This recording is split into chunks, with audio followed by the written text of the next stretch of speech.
Ассалаумағалейкум құрметті көрермендер, біліп жүремге жазыламыз, лайк басамыз. Қазақстандықтарға бұл енді көп қызық емес, себебі қазақстандықтар бірінші әлеуметтік желі ол Instagram, екінші әлеуметтік желі ол екіншісін білмеймін, бірақ бірінші Instagram, екінші WhatsApp, үшінші сөйтіп кете береді. Google'ды да көп Google тетіп білмейді екен қазақстандықтар, өкінішке орай. Сондықтан Яндекс.Эфир деген ол YouTube сияқты Ресей елінің несі болды. Яндекс такси, Яндекс кете береді. Өздеріңіз білесіздер ғой, еда, Яндекс не деп кете береді.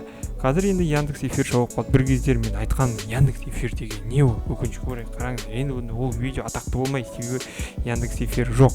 Яндекс.Эфир видео қарау үшін Дзенге көшесіздер, амал жоқ. Міне Дзеннен енді видео қарайсыздар. Дзен білесіздер не екен. Кино қарағыңыз келсе, кинопоисктен көресіздер.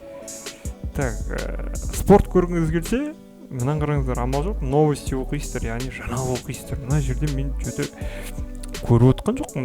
Не яғни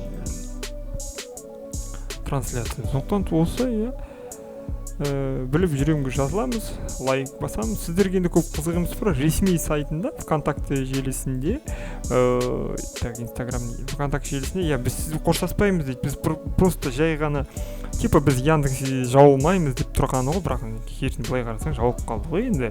Былай ғой, YouTube мысалы біз жауылмаймыз, бірақ YouTube типа Инстаграмнан 60 минутке дейін видео қарай аласыздар деген сөзбен примерно солай болып тұр, бірақ өздерінің сервисіне Так, мына жерде ВК-да айтып тұр, әлеуметтік желілерінде айтып тұр. Эфир өздеріне көріп отырсыздар ғой, енді Инстаграмда жақсы көтеріп біліп жүремге жазыламыз, лайк басамыз. YouTube жаңартылды, маған негізі жақсы еді. Эфирді қалдыру керек еді, себебі эфирде үлкен бір нелер болды.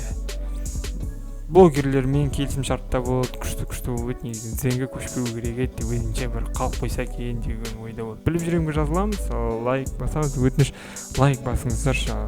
Лайк жоқ, 93% адам мен жазылмай қарайды, достар, мені қолдамайды деген сөз.